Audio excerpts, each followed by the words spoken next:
అయితే తగ్గింది, ఇంకా కూడా తగ్గుతున్నాయి.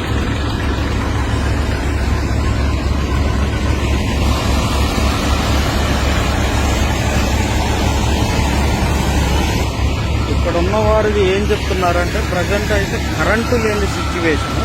కరెంటు ఉంటే కనుక కరెంటు పంపులు వాడచ్చు అనుకుంటున్నారు. కరెంటు లేనందువల్ల ఇలా టాటర్లు పెట్టి వాటర్ లాగేయటం అనేది అయితే జరుగుతుంది ప్రజెంట్.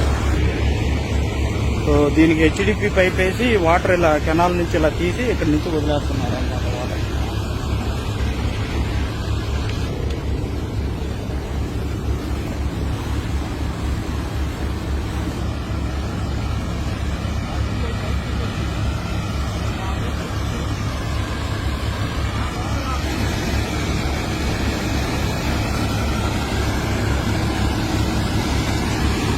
ఇప్పుడు ఒక ట్రాక్టర్ అయితే చెడిపోయింది, దాన్ని